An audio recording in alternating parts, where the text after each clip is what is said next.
کی جانا میں کون بھولیا کی جانا میں کون اے بھولیا کی جانا میں کون او بھولیا کی جانا میں کون۔ تنویر زلفی کی کہانی ڈاکٹر بختیار کی زبانی۔ آج کی کہانی ہے سیمسٹر زدہ۔ صبح کے 7 بجے تھے۔ سورج کو گھنٹہ بھر پہلے طلوع ہو چکا تھا، لیکن یونیورسٹی کا ماحول تاحال سنسان تھا۔ شیشم کے اونچے لمبے درختوں کے پتے صبح کی خنک ہوا سے اٹکیلیاں کر رہے تھے۔ گلاب کی نرم و نازک پتیوں کے نشان بڑے واضح طور پر دکھائی دے رہے تھے۔ یوں معلوم ہوتا تھا جیسے وہ مسلسل کافی دیر تک چہل قدمی کرتا رہا ہے۔ نہ سر نہ پیر، بھلا یہ بھی کوئی اسائنمنٹ ہے؟ آخر وہ جھنجھلا اٹھا۔ فائل کو بند کر کے اس نے صدر دروازے کی طرف نظر دوڑائی تو اس کی ساری جھنجھلاہٹ دور ہو گئی۔ یونیورسٹی کی رونقیں خرامہ خرامہ نازک ادائیں دکھاتی بس سے اتر رہی تھیں۔ ہنستے مسکراتے چہرے اس کے سامنے سے گزر رہے تھے۔ ماحول میں گہما گہمی سی آ گئی تھی۔ ہولے ہولے سارا رنگ ڈھنگ ہی بدل گیا۔ ہر طرف آنچل لہرانے لگے تھے۔ ابھی وہ ان لمحوں سے پوری طرح لطف اندوز بھی نہ ہونے پایا تھا کہ اس کا پیریڈ شروع ہو گیا۔ دوپہر کو جب وہ پڑھ کر باہر نکلا تو اسے سخت بھوک محسوس ہو رہی تھی۔ کتابیں اٹھائے وہ ہوٹل کو چل دیا۔ جب واپس آیا تو یونیورسٹی کا رنگ ڈھنگ ایک بار پھر بدلا بدلا پایا۔ خاموشی خاموشی کہیں کہیں چند لڑکے خوشگپیوں میں مصروف دیکھ کر اسے بھوک پر بے پناہ غصہ آ گیا۔ چند لمحے خلاؤں میں گھورتا رہا، پھر اس نے بھویں سکیٹ کر کچھ سوچنے کی کوشش کی۔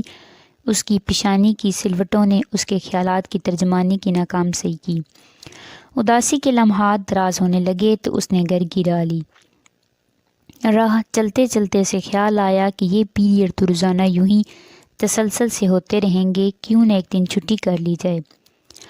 پھر وہ اپنے لاشعور میں سمائے ایک حسین خاکے میں رنگ بھرنے لگا۔ وہ کل تمام شعبوں میں گھومے گا، وہ زیر لب بڑبڑایا۔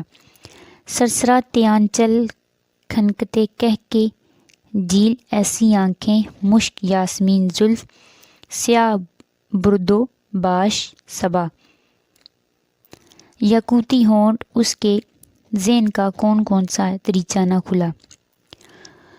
گھر پہنچ کر ایک بار پھر وہ کتابی کیڑا بن گیا اور اسائنمنٹ دوبارہ اس کی آواز پر بری طرح چھا گئی۔ اگلے روز اس نے وہی کیا جو ایک دن پہلے سوچا تھا۔ گھومتے گھومتے کھانے کا وقت ہو گیا تو وہ ہوٹل چلا گیا۔ واپسی پر وہی اداسی اس کی منتظر تھی، لیکن آج اس کی یہ اداسی اس کے باوجود اسے گمبھیر لگ رہی تھی کہ آج اس نے پوری یونیورسٹی کا ہر کونا قدرہ دیکھ ڈالا تھا۔ اس نے آج یونیورسٹی کی زندگی کو گہری نظر سے دیکھا تھا، مسرتوں کی چاشنی کو چکھا تھا، ہلکے ہلکے کہکوں نے اس کے کانوں میں رس گھولا تھا۔ اس نے یونیورسٹی کیمپس پر ایک اچھوٹتی ہوئی نگاہ ڈالی اور گھر کی جانب چل پڑا۔ راستے میں اس کے خیالات کی کڑیاں پھر جڑتی چلی گئیں۔ یونیورسٹی کی یہ رونقیں کس کام کی، جبکہ یونیورسٹی میں میرا آئیڈیل ہی نہیں ہے۔ اپنے کیے پر پیشیماں ہوتے ہوئے اس کا دھیان اسائنمنٹ کی طرف چلا گیا۔ اسائنمنٹ کے بارے میں سوچ کر اس کا سانس پھول گیا۔ پورا ہفتہ گزر گیا تھا اور کل اسائنمنٹ حل کر کے جمع کروانا تھی، اور اب تک اس کا سرا ہی ڈھونڈ پایا تھا۔ اسے چکر سا آ گیا۔ پھر وہ کبھی اپنے آپ کو کوستا اور کبھی سیمسٹر سسٹم کو۔ رات گئے تک وہ اپنی اسائنمنٹ کی الجھی گتھیاں سلجھانے میں مصروف رہا۔ صبح جب وہ اٹھا تو اس کی آنکھیں سوجی ہوئی تھیں، لیکن اسے اب اس کا غم نہ تھا کیونکہ اس نے اسائنمنٹ حل کر لی تھی۔ غم تھا تو اس بات کا کہ کل سارا دن کی آوارہ گردی کا نتیجہ صفر رہا تھا۔ کوئی اس کے من کو نہ بھایا، کوئی ایسا نہ ملا تھا جس کے دامن میں وہ سیمسٹر کی مصروفیات سے آنکھ چرا کر پناہ لے سکتا، اپنی کہہ سکتا، اس کی سن سکتا۔ حسب معمول وہ پھولوں کے جھرمٹ میں کھڑا اسائنمنٹ پر آخری نظر ڈال رہا تھا کہ اس کے چند ہم جماعت آ گئے تھے۔ باتیں ہونے لگی، ہنسی مذاق میں اس نے کل کی کارگزاری پیش کر دی۔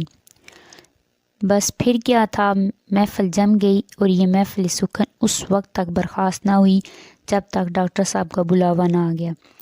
ڈاکٹر صاحب کو نہ معلوم اس دن کیا ہو گیا تھا، سر منڈاتے ہی اولے پڑے۔ لڑکوں کو بتا کر اس نے ایک نئی مصیبت کھڑی کر لی تھی۔ اب جب بھی وہ کسی کو دیکھتا تو فوراً ٹوک دیا جاتا، ابے یہ تیرا آئیڈیل نہیں ہے۔ آخر ایک دن اس نے اپنی نظریں یونیورسٹی سے ہٹا ہی لیں۔ اسائنمنٹ، نوٹس، لائبریری، ٹیسٹ، ان سب نے مل کر اس کو اپنے شکنجے میں جکڑ لیا تھا۔ پھر اس نے اپنے آپ کو سیمسٹر کا بیل سمجھ لیا۔ ایک صبح وہ گھر سے نکلا تو اس نے اپنے آپ کو ایک ماہ جمال کے پیچھے پیچھے جاتے پایا جو اس کے آگے تنگ خاک آلود گلیوں کو ناپ رہی تھی۔ ایک موڑ پر اس کا تب پتہ نہ رہا تو اسے نہ معلوم کیوں تشویش سی ہوئی۔ اس کے اندر کا سیمسٹر زدہ شخص ایک بار پھر بیدار ہو گیا۔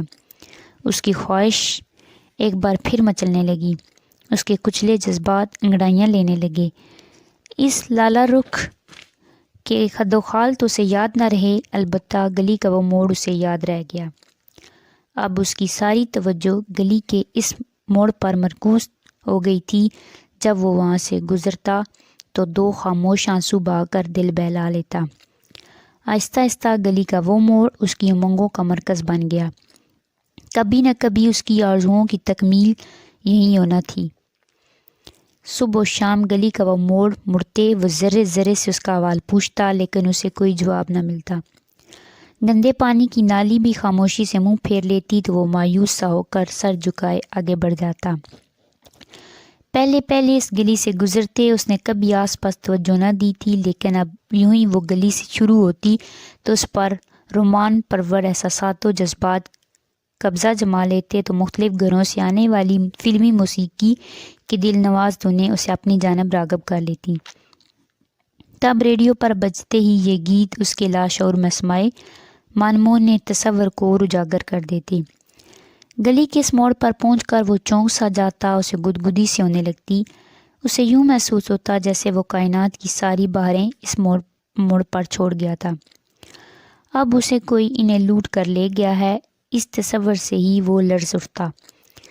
اس کا جی چاہتا کہ وہ یہیں رک جائے، کپڑا بچھا کر ٹافیاں بیچنے لگے، آلو چھولوں کی ریڑھی لگا لے۔ پھر وہ اپنے اس معیار کے متعلق سوچ کر پسینہ پسینہ ہو جاتا، لیکن جب اس کی تشنگی بڑھی تو اسے یونیورسٹی کا طالب علم اور آلو چھولے بیچنے والا ایک ہی تصویر کے دو رخ نظر آتے۔ یونیورسٹی کا خیال آتے ہی اس کے قدم بے اختیار اٹھنے لگتے۔ اس کو یہ خیال پریشان کرنے لگتا کہ وہ اپنے نوٹس کیسے مکمل کرے گا۔ اگر وہ روزانہ اسی طرح دیر سے کلاس میں پہنچتا رہا تو کیا ہوگا؟